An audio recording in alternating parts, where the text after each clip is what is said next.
Hey, everybody, this is Jack Hammer of the Santa Rosa Press Democrat. Hope you are all doing well today. Just wanted to come on and have a little bit of a conversation with regards to the 49ers quarterback, Trey Lance. As you know, the 49ers are going to be making a transition this year at the most important position in football, at quarterback spot. At least that's the direction that everything seems to be pointing right now. You know, the 49ers last year, they used that three first-round picks last year to add Trey Lance. With the third selection in the 2021 draft. And instead of being forced into action right away, the 49ers went in a different direction with Lance and had him sit on the sidelines and learn. It's a lot different from what we've seen in recent years with first-round quarterbacks. Most of them are out there starting by week 8 or so. And when it comes to Trey Lance, though, the 49ers, they had a plan, and they stuck with it throughout. You know, they had him running the scout team for the first team defense, and he was able to really just sit back and watch and learn. You know, and he drew praise from his teammates as well for the improvement that he demonstrated while running the scout team. You know, Trey Lance early in January was speaking with the reporters, was asked about kind of the way that the season had progressed for him, and he said that, in Trey Lance's words, I just think throughout the season, every single rep that I got better. I learned so much from every rep, whether it's just practice or a game. And, you know, it's important for quarterbacks to come in and get that kind of experience. And Trey Lance definitely did that throughout the 2021 season. In addition to the reps that he was getting on the field, you know, Lance was able to become familiar with the responsibilities that quarterbacks have them take off the field as well.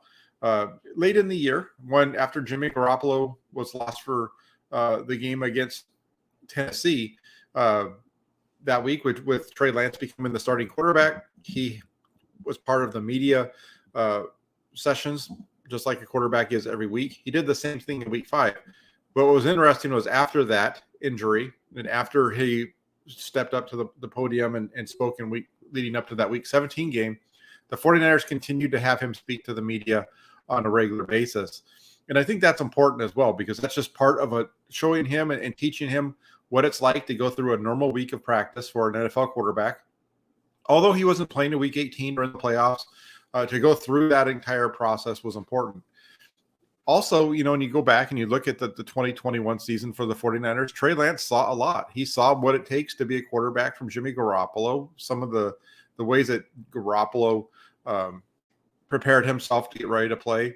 He was able to watch Garoppolo deal with going through, you know, the playoffs even. You know, starting off, it was really the ups and downs of the beginning of the season. But then beyond that, he saw what it takes to be a quarterback all the way through the NFC Championship game. So he got some experience of watching it in the postseason.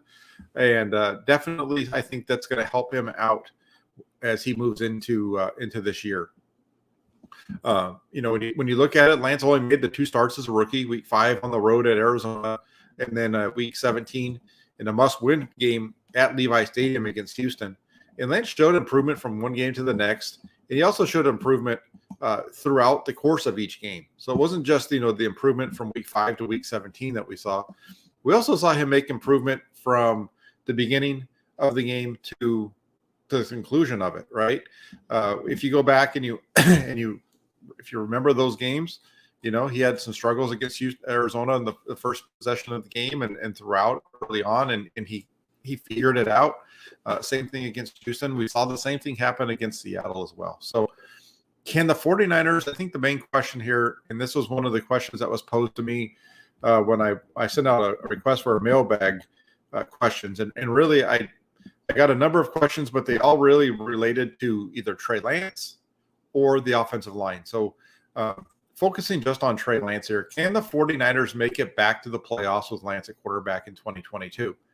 And the answer for me is that when you combine the experience that Lance gained from going through the playoff run, and then also leading the team to a victory in a must-win game during the second to last week of the season, the answer to the question is yes. Trey Lance can lead the 49ers back to the playoffs in 2022. You know, I can understand why there might be some questions, because some people, you know, we haven't seen it, right? We're drawing conclusions based off of 2 games in the NFL for most people. And what with myself, it's a little bit different. I did a lot of film work on Trey Lance, so I saw pretty much every game that he played at North Dakota State in 2019. So when I watched Trey Lance with the 49ers in 2021, I was able to see the growth from not only his time when he joined the 49ers, but also in comparing that to what I saw in the field of him when he was with North Dakota State. And, when you look at it, the outlook is positive on Lance. But don't expect it to be a smooth ride. There's definitely going to be some bumps in the road, and that's always going to be the case with the young player, especially at the quarterback position. But like I was saying, what should provide some confidence, though, is the way that Lance dealt with those bumps during his rookie campaign. As I mentioned earlier, when he got his first extended playing time against Seattle in the second half, and then his two starts, all three of those games, things started out a little bit rough for Lance. If you remember, against Seattle, his first throw in that game was a play action route to his right.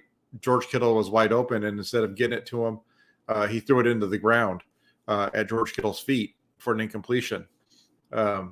In the following week against Arizona in his first start, the first possession of the game, they drive down a little bit. They're driving, and Lance throws an interception to end that possession.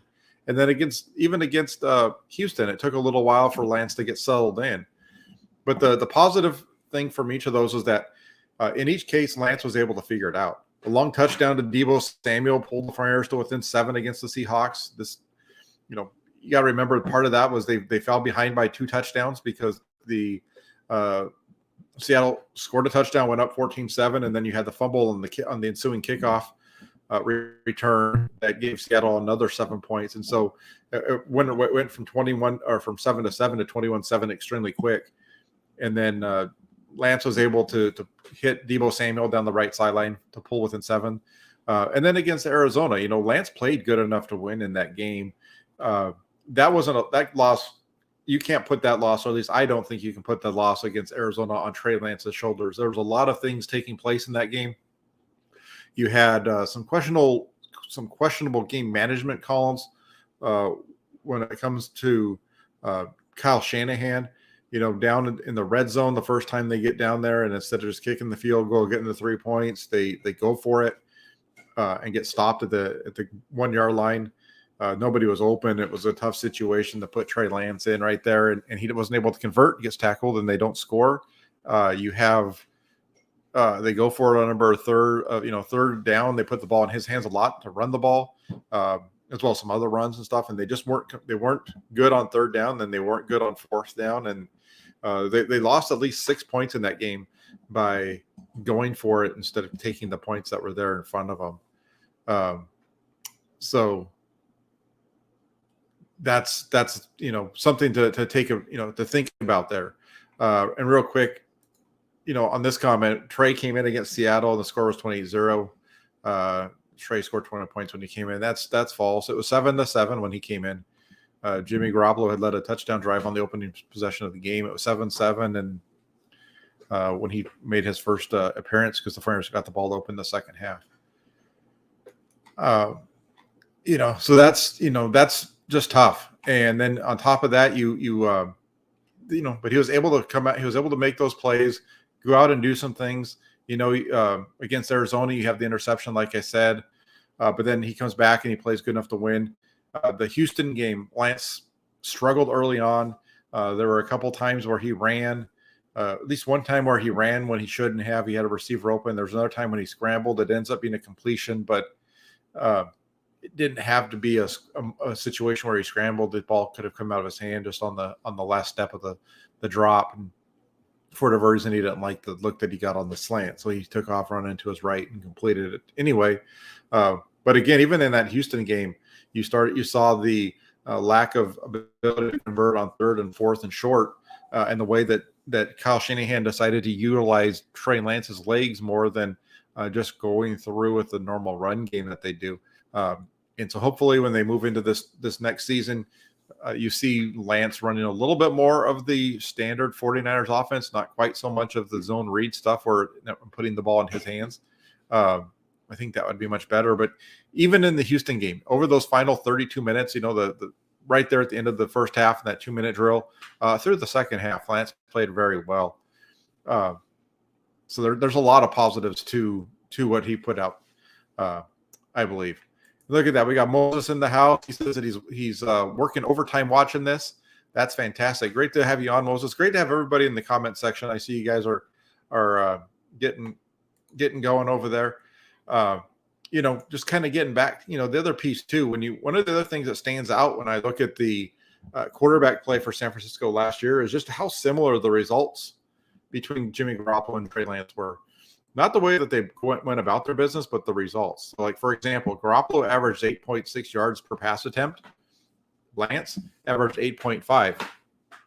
Those numbers are very interesting to me in that, for Trey Lance to be so close to Garoppolo and averaged yards per attempt, it really shows that the difference with how they went about their business, because Lance completed over 10% fewer of his passes than Garoppolo. His completion percentage was 57.7% compared to Garoppolo at 68.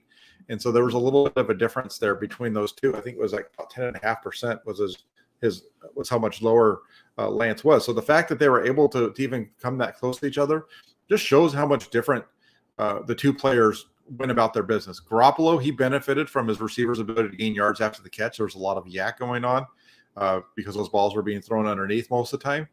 And then you look over at Trey Lance, and he's mostly throwing balls down the field. And then by pushing the ball down the field, you get that average per attempt up, even though you're not completing as many because you have a higher yards per completion number. Lance was at about 14 point something yards per completion compared to 12 for Garoppolo. What's interesting as well, when you look at the numbers, is Garoppolo's 8.6 yards per pass attempt was actually the second highest in the league last year. Again, a lot of it is the yak and so on and so forth. But if Trey Lance can continue that process that he is, where he was at 8.5, and continue that on for the full season in 2022, I think the 49ers are going to be set up pretty well at the quarterback position. Ellen, it's good. He says, hello, Jack. How's it going? It's good. It's Friday, and I'm looking forward to get into the weekend, but I wanted to come on here and do some just do a little quick conversation with everybody at the end of the week about Trey Lance. There's been so much stuff going on with Lance, and I think I wanted to just come on and give kind of my expectations of him, what I think that he can put up here in 2022.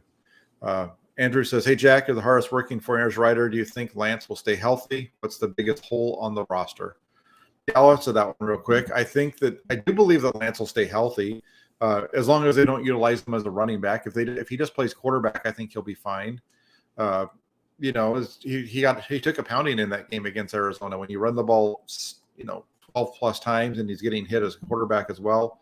That's a lot of punishment. And I think that's something, that carried over. And, he also got hit on the hand. You can't really, throwing a pass and hitting your finger on the helmet's nothing that you can really blame on Lance. That's just he's a circumstances right there. One of the offensive linemen, backup offensive linemen, screwed up, free rusher there against the Raiders, and he throws a pass and hits the hand on the helmet. That was a rough one for him. But no, I do think that Lance will stay healthy. And then the biggest hole on the roster, this one's a little bit tough because I feel like the 49ers have a pretty solid roster. I would say that the biggest hole would be at center if Alex Mack doesn't return. Not that they don't have guys that can fill it, but I think that it's either going to be center if Alex Mack doesn't return, and you can maybe make the case for it being safety, or nickelback. I think at safety, I think at safety the 49ers are happy with what they have there. Let's actually take safety out of it. Let's just go with nickelback.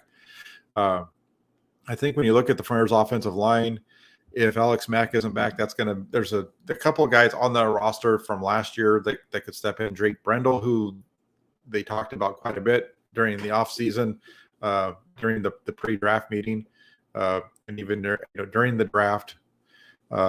John Lynch kept bringing up his name. Daniel Brunskill has played in the past. He could step in, and so I think that's a hole, just because of the possibility of having to go with a backup. although I think they'll be okay. And then nickelback is really the one that might be the bigger hole because we don't know who's going to go in there. I think at safety, they're going to be okay. They have Talanoa Hufanga, who they like. They were able to get George Odom, who started for the Colts before. And those guys, and they also have Tarvarius Moore. I'm not as high on him as some people may be. But I think at the safety spot opposite of Jimmy Ward, they're going to be okay. So that's where I go. I'm going to say safety or nickel, because at nickel there's really nobody there right now. I mean, they have Dante Johnson, they have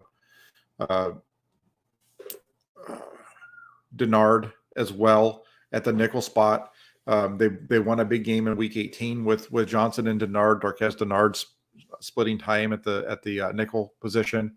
They beat the Packers with Dante Johnson in the slot, playing nickel. K'Wan Williams wasn't quite the same guy last year that he had been in years previous.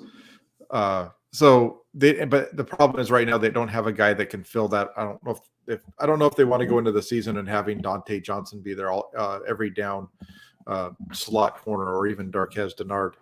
But I think that's going to be the spot to keep an eye on is what happens at nickel.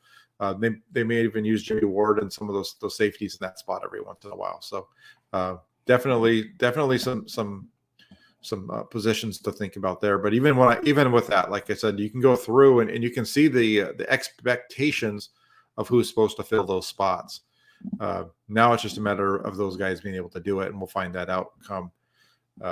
You can see their plan, I guess, is what I'm saying. And then we'll see what happens when they actually get on the field, starting up in next month with mandatory minicamp and then into training camp and so on. As far as my expectations and what I expect to see out of Trey Lance this year, as I mentioned earlier, Trey Lance averaged 8.5 yards per pass attempt last year, which was nearly identical to what Garoppolo put up. And then you look at what San Francisco's the quarterbacks, the Garoppolo and Lance combined to attempt 512 passes during the regular season last year. Lance brings an element to the offense that Jimmy Garoppolo does not, which is the ability to run. And last year as a rookie, Lance averaged just over 6 rush attempts per game and 5 yards per carry in his 2 starts. So when you take all those totals together, here's the projection that I have for Trey Lance. And this is based off of him playing 17 games and him being able to hit that 8.5 yards per pass attempt mark like he did last year, him being able to just do what he did as a rookie. So here we go. I have him at 318 to 512. I'm just using the 512, which was how many passes they threw last year. So I'm going to say they're going to throw the same number of passes. Trey Lance is going to see an increase in his completion percentage, though, from 57 to 62. So a 5% increase. Not too bad. But if he's able to keep that same 8.5 yards per pass attempt and throws it 512 times, that's going to come out to 4,350 yards for Trey Lance. On top of that, I have him with 28 touchdowns. That's in between. I'm taking the number in between what he put up and Jimmy Garoppolo. That's about 5.5%, which is a little bit high for what we've seen from the 49ers quarterbacks over the last few years. But I think some of these touchdowns are going to be because of the ball getting thrown deeper down the field. And then on top of that, we have 14 interceptions. So those 14 interceptions, that's using the same 2.8% interception percentage that Trey Lance put up as a rookie. So if he, so that's what we have from on the passing side: 318 completions out of 512 attempts, a total of 4,350 yards passing, 28 touchdowns, and 14 interceptions. And then you go over to the rushing side, based off of his rushes last year when he started and so on, just kind of playing around with some numbers. I'm putting him down for 102 rushes at 510 yards on the ground. Didn't put together a rushing touchdown number. But if Trey Lance can put up those numbers, we're looking at a quarterback who would be, 4,860 total offensive yards, 28 touchdowns through the air, probably another, 4 or 5 on the ground. So it gets you to about 32 in that ballpark. You do that, and that leads to big time wins for the 49ers. And I think we're going to see it. I did my at the beginning of the week, I did my schedule breakdown and uh, gave my predictions for all 17 games for the 49ers this season. Based off of what I was that projection, I had the 49ers coming in at 13-4. I could see them maybe losing a couple of those games though, because there was a couple tight ones that I went with the 49ers that I could easily see going in the other direction. I think the 49ers are going to be really good in the NFC West. The Seahawks aren't quite the same as what they were before. The 49ers have done well against the Rams, and the Rams haven't. I don't think the Rams improved at all from where they were last year, and I think the 49ers are going to see a little bit of improvement. I think the quarterback position is going to be a little bit different in terms of being a little bit more explosive. I think the weapons that they've put out in the wide receiver room this year are better than what they had at this time last year. You add in another healthy running back. There's a lot of positives to what they've done this offseason, in my view. And so I think that the 49ers are in position to go somewhere between 11 to 13 wins. And I think you have a defense that's solid. The defensive line is really, really, really good based off of what they have coming back. So this is going to be, it's going to really be about what they do in the NFC West. I have them sweeping the Rams. I have them beating Arizona twice. Both of those would be big changes from what we've seen. The last time they swept the Cardinals was in 2019. So we'll see how that plays out, but that's the way. And then as far as the AFC West, I actually have the 49ers losing 2 AFC West games at home, to Kansas City and to LA, to the Chargers. I have them winning on the road against Denver and out in Las Vegas. I have them beating the Raiders too. So it's going to be an interesting season. It's going to be one that I think the 49ers have a ton of potential. And it's a matter of everybody kind of coming together and reaching that. And it doesn't always happen that way. But right now, I find it easy to look at this 49ers roster and see where their changes are coming from. And at the same time as they've made those changes, you can see that they should be an improvement. DJ Jones is a guy who played 51% of the snaps last year. He never even played that high of a percentage before. Is he a loss to the 49ers defensive line? Yes. He's a loss in the run stopping, but he's not a loss I don't think he's a net negative when it comes to the pass rush. I think the 49ers are going to have a better pass rush without DJ Jones in 2022. You also have the Charvarius Ward addition, and I think that addition is being overlooked a little bit, because if he is the shutdown corner like the 49ers were hoping he was when they signed him, that's going to open up some things across the defense in the secondary for them to be able to do some rotations and things like that away from his side that'll allow them to help out the safeties and to help out the other corner. And even really help out Talanoa Hufanga a little bit, not having to play as the deep safety so much. So we'll see how it works out. I think there's a lot of positives, a lot of things to be positive about when it comes to the 49ers here in 2022. I think there's more things to be positive about than negative. We'll see how it all plays out. I want to just shout out everybody in the comment section for joining. As we had here from my good pal,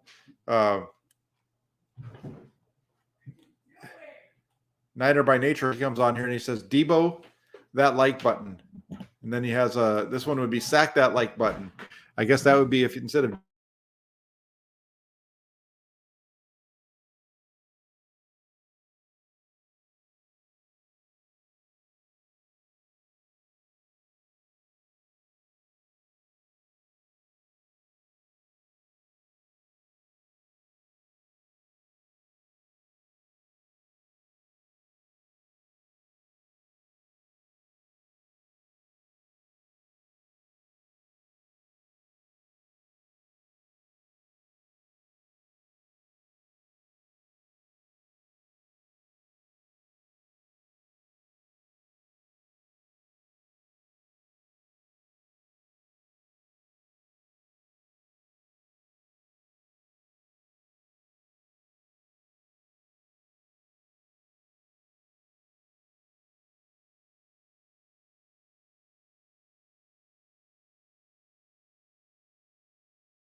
That's right, Steve. We had a little TV timeout over here.